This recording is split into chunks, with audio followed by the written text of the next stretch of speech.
Minu nimi on Livia. Koolis olen käinud Jüri gümnaasiumis ja praegu õpin Tallinna majanduskoolis, aga tulen muidu Jürist ja hetkel enam Mustamäel elukaaslasega.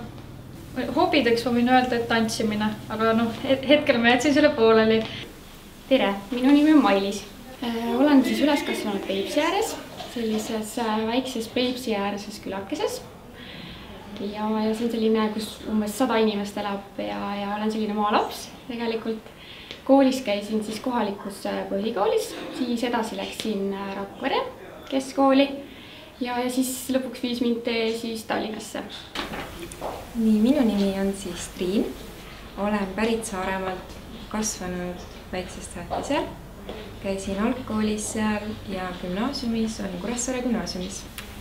Minu hobide jaoks ei ole väga palju aega olnud varasemalt, aga nüüd on tekkinud huvi rulliuisutamise vastu, et väga meeldib see, et panen klapid pähe ja see on aeg iseendale ja lihtsalt naudin.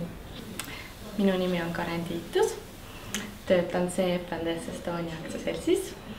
Pärit olen Maardust, sündinud Tallinnas, aga elanud Maardus ja käinud Kallavere keskkoolis. Väga pikaajaline huvi ja hobi on ühine, see on olnud tantsimine. Olen tegelenud tantsimisega, päris pikalt showtantsuga. Nüüd enam seda ei tee, sest et vanus on juba piisav ja on ka muid tegevusi, millega tegeleda. Et see aeg on möödas. Minu nimi on Heidi ja mina olen pärit Tallinna külje alt Laagrist tegelikult ja olen õppinud siis Tallinna Pääsküla gümnaasiumis ja hiljem Tehnikaülikoolis. Ma arvan, et mind võib pidada selliseks hunt kriimsilmaks, et mul on väga palju huvisid, hobisid ja tegevusi, mis ma teen.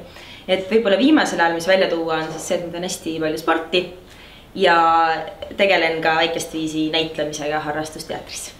Tere, mina olen Triin Rannar. Olen siis kasvanud Vohnia külas, Kadrina vallas, Lääne-Virumaal. Koolis olen käinud Kadrina keskkoolis ja hiljem siis pärast keskkooli suundusin Mõdrikule Lääne-Viru rakenduskõrgkooli, kus siis sain sekretäri kutsetunnistuse. Üldjuhul mulle meeldib muusika ja kuigi kui mulle peale vaadata, siis ei tundu, aga mulle mängin trumme ja olen 3 aastat seda õppinud ja ütleme, et see on see, mis paneb minu südame põksuma. Mina olen Liia, olen pärit Viljandist, elan Keilas, olen lõpetanud Tallinna Sidekooli sekretär asjaaja eriala. Üks minu suurematest hobidest on jooksmine. Ja mulle meeldib ka lugeda ning häid filme vaadata. Minu nimi on Kelly, elan Tallinnas, olen sündinud ka Tallinnas ja koolis käisin Lasnamäel Tallinna Laagna gümnaasiumis. Minu huvid ja hobid on praegu hetkel keerulised, kuna minul on väiksed lapsed ja pigem see huvi läheb kõik selle aja tõttu nendele. Mina olen Kristin ja olen pärit Räpinast. Käisin Räpinas ühisgümnaasiumis koolis ja peale lõpetamist tulin Tallinnasse. Mulle meeldib väga sporti teha, varasemalt olen palju tegelenud rahvatantsuga ja võimlemisega ja viimasel olen jäänud spordiklubide peale, teen ise trenni ja käin väljas kanuumatkadel. Tere, mina olen Elo, olen õppinud ja kasvanud Tallinnas ja õppinud Tallinna Tehnikaülikoolis. Minu hobideks on sumbatants ja metsajooks.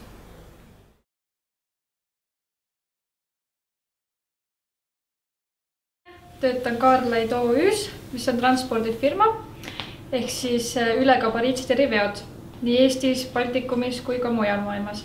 Sõbralikkus, vastutulelikkus ja usaldusväärsus. Olen siis ametinimetuselt sekretär asjaaja Prisma Peremarket aktsiaseltsis. Ja kontoris on meil 80 inimest. Mina olen siis ühesõnaga võib ka nimetada büroojuht seal. No tööandjana on Prisma Peremarket väga hea selles mõttes, et ta loob sellise sõbraliku keskkonna, kus kõigil on hea olla. Näiteks meil kontoris valitseb selline sõbralik koostöö ja siis kõik saavad üksteisega vabalt suhelda ja pole mingisuguseid barjääre. keegi ei tunne ennast seal, et oleks ametivahed. Et täiesti kõigest võib rääkida ja probleemid lahenevad sellega väga kiiresti. Töötan praegu CMS PHD-s, mis on siis Creative Media Service OÜ. See on meediaagentuur ja tegeleb siis reklaamide vahendamisega meediasse. Ja töötan seal sekretäri ja raamatupidaja abina. Töötajad, see on ettevõtte alus ja meie töötajad on väga professionaalsed, toredad ja sõbralikud, nii et klientidel on meiega väga hea suhelda. Et ma usun, et töötajad on kõige alus ja et meil on selline toimiv süsteem seal. Minu ametinimetus on sekretär. Tegelikkuses on minu töövaldkond siis palju laiem. Ehk siis ürituste korraldamine ja väga suuresti ka kõikide erinevate asjade tellimine, projektid ja nii edasi. CFS Estonia lihtsalt ongi niimoodi kõige parem. Me oleme nii palju laienenud ja see on niivõrd huvitav. Sa pead tegelema selliste asjadega, millega sa väikeses ettevõttes mitte kunagi ei saa tegeleda. Ja super töökaaslased on väga sõbralikud, mitte kunagi ei ole õelust üksteise vahel. Logistika on ju selline natuke mehisem eriala ka, et mehi on kõvasti rohkem kui naisi, mehed on super töökaaslased, alati sõbralikud, abivalmid ja see on väga oluline. Ma töötan Tallinna Tehnikaülikooli rahvusvaheliste suhete osakonnas ja ma olen seal juhiabi. No Tehnikaülikooli iseloomustamiseks on kindlasti väga palju väga positiivseid sõnu ja kes ei tahaks töötada Eesti parimas ülikoolis. See on ikkagi tipptegijate ülikool. Mina olen siis sekretär või toimetuse assistent Eesti ajalehtedes. Minu toimetus, kõik need toimetused kokku, 4 toimetust, pluss siis veel leviosakond, mis siis tegeleb selle kojukandega ja siis erinevad kujundajad, korrektorid, kõik nad on, ma julgen arvata, maailma kõige paremad inimesed. Ma töötan Eesti Kaubandus-Tööstuskojas assistendina. Minu kolleegid, kes on iga päev minu ümber, minu ülemus, need inimesed seal, suhtumine, keskkond, see, kuhu sa hommikul lähed, sa pead minema sinna hea tuju ja tahtega. Mina töötan aktsiaselts Eesti Lotos, olen büroo assistent ja nüüd juba siis 4. aastat. Võimalus karjääriredelil edasi areneda, meeldivad kolleegid, kindlasti väga head ülemused. Mina töötan arhitektuuri- ja projekteerimisbüroos Sirkel ja Mall sekretärina. Mul on tõepoolest maailma parim ülemus. Temaga suheldes on ta ikkagi lugupeetud tegevjuht, ülemus ja samas on ta ka sõber suure tähega. Hetkel töötan Eesti Postis Eesti logistika äriassistendina. Eesti Post on suur ettevõte, kus on väga palju arenguvõimalusi.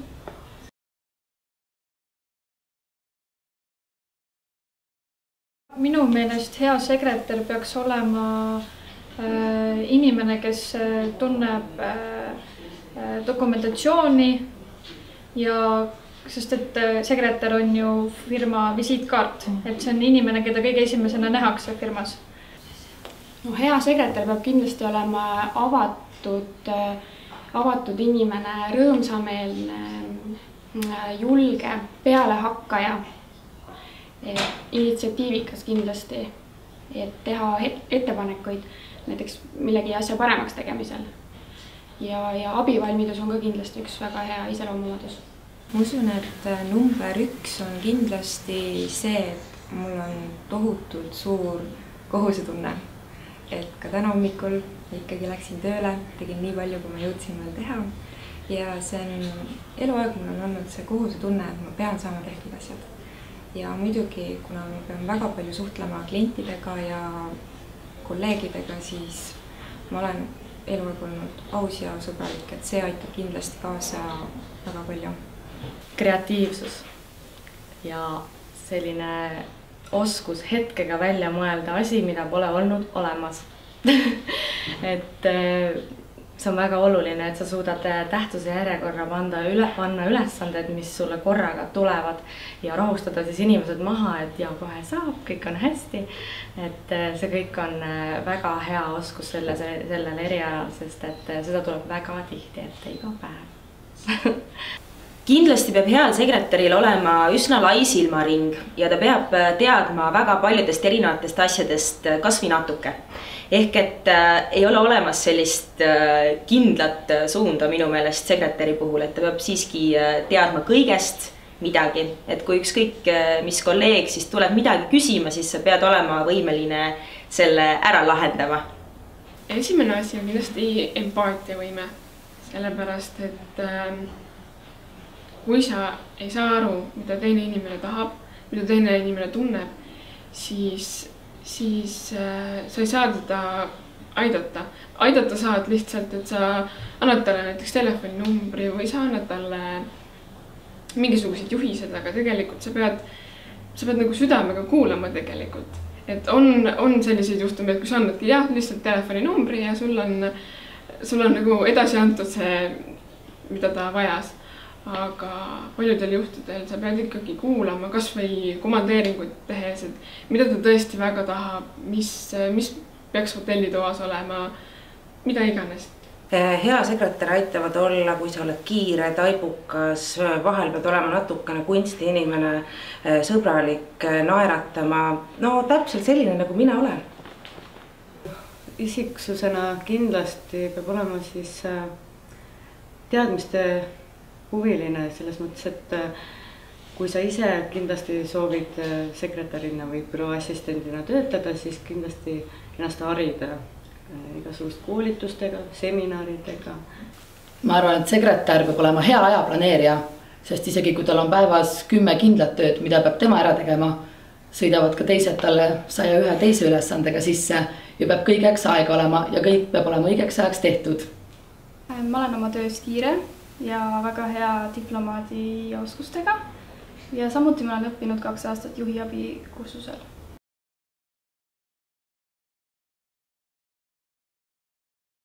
Kolleegid peaksid lahenduse leidma ülesannetele, mis on minule määratud.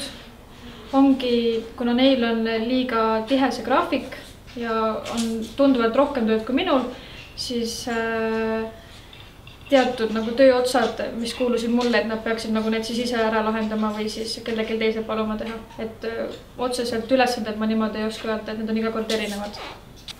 No minu töös on hästi palju selliseid jooksvaid ülesandeid, et mis on sellised olukorrad, mida peab käigu pealt lahendama ja mina võin öelda, et need tulevad mul päris hästi välja. Aga et siis selliste olukordadega, selliste uute olukordadega, mis teiste jaoks on sellised võõrad, nad jäävad, ma arvan, natukene hätta jah, et neil võtab see natuke rohkem aega kui mul. Kui mind tööl ei ole, siis ma usun, et kolleegidel ongi kõige raskem, et nad ei saa pühenduda 100% oma tööle. Just sellepärast, et kui telefon heliseb, peavad nad sellega ise tegelema, kui neil on vestlus pooleli, kiire aeg, et muidu olen mina see, kes küsib, kas sul on hetk aega, kui ei ole, lahendame probleemi teistmoodi. Tegelikult on nii, et ma ütlen saladuskatte all välja selle, et meid on 2. Päris üksinda meil enam hakkama ei saa, kuna kontor on niivõrd suur ja tööülesanded on nii palju erinevaid ja niivõrd palju, kõigil on midagi vaja ja et siis päris üksinda enam hakkama ei saa. Et kui mind ei ole, siis mind saab asendada teine tütarlaps niivõrd kuivõrd. Kui mind büroos kohal ei ole, siis nagu mu ülemus armastab öelda, siis selleks päevaks võib office'i kinni panna. Õnneks meie toimetuses on 2 sekretäri veel, nii et otsest kaost ei ole. Küll aga kuna meil on ikkagi suur toimetus, siis kui ühte sekretäri ei ole, siis tähendab, et ikkagi tööjaotus on suunatud 2 sekretärile ja siis töökoormus on ikkagi suurem ja seda jooksmist on seal väga palju, kellel mida juhtub.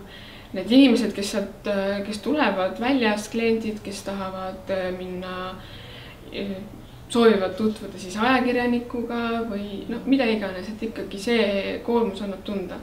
kui on parasjagu tulemas külalisi, kellele tavaliselt mina nende kohvid, teed viin, siis see inimene, kes mind seal asendab, see peab tema nendega asjadega näiteks hakkama saama. Ta ei pruugi isegi teada, kus kohas on mingi asi.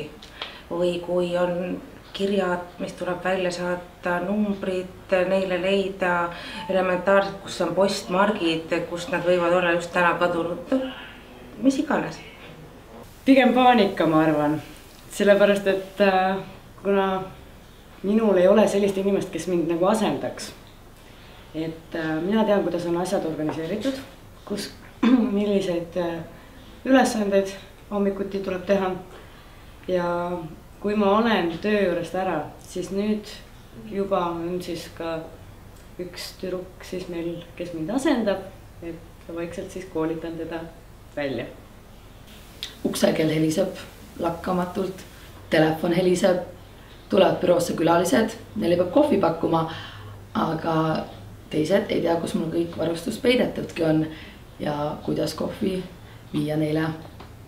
Kui mind ei ole kontoris, siis on väga palju telefonikõnesid. Jäävad tellimata lennupiletid ja ostmata kontoritarbed.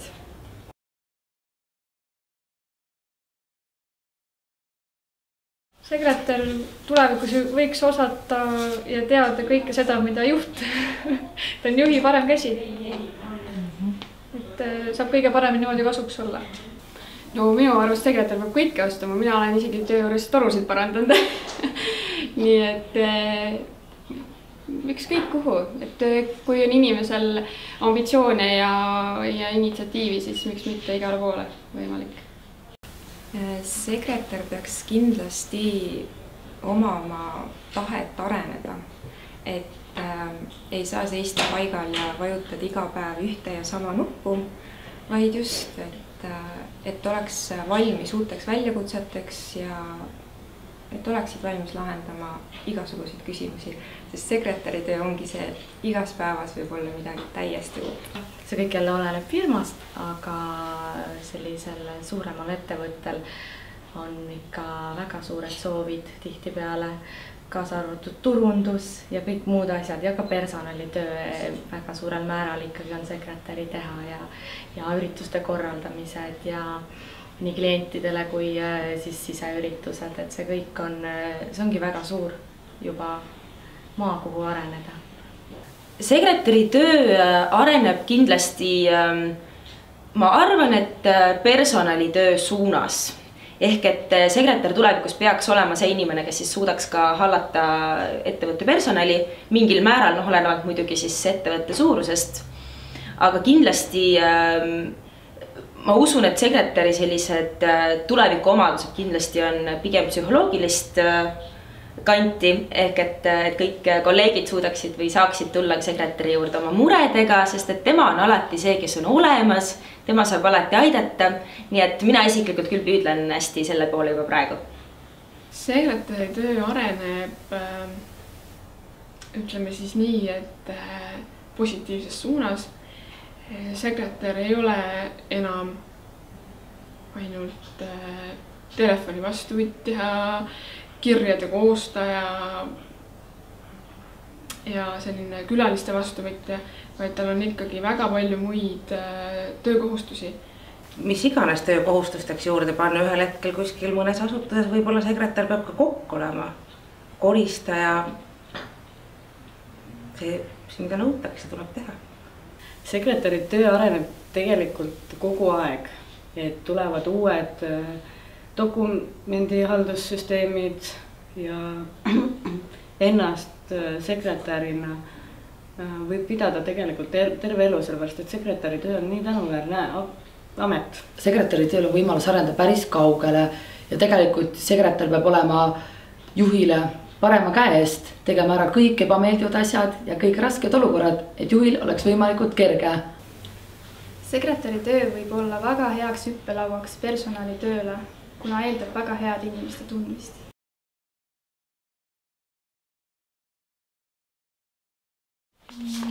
Ma oleksin Toyota, sellepärast, et kuna Toyota on hetkel selline auto, mis kõige vähem laguneb ja noh, ei ole kuulnud, et seda käib keegi kuskil niimoodi tihedalt parandamas ja kõige kindlam auto nii-öelda.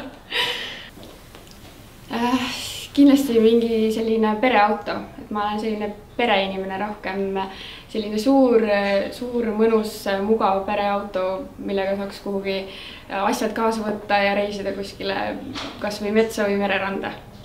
Kui ma oleksin auto, siis ma oleksin, ma arvan, Audi. Võimalik, et A5 või A7. Need mulle väga meeldivad. Neil on esiteks neil on kiirust, neil on võimsust, mida ma usun, et minus on ka. Mul endal on väikene Citroen C2, aga ta on väga hea ja kiire ja saab kõikides ülesandades hakkama ja mahutab enda sisse meeletult palju, kuigi see välja ei paista. Et mulle täitsa sobib, ma ei pea olema Porsche. Ma arvan, et ma oleksin kas Moskvitš või Žiguli. Sellepärast, et need autod on jube vastupidavad ja kui vaja, siis nad saab väga hästi üles vuntsida ja tulevikus on nad väga head uunikumid. No Subaru, sellepärast, et Subaru teeb väga ilusat häält ja noh, rallidel on ta ikka kõige parem auto. Ma arvan, et ma oleks umbes 2010. aasta Jaapani auto. Sest need on ilusad, kiired, ökonoomsed.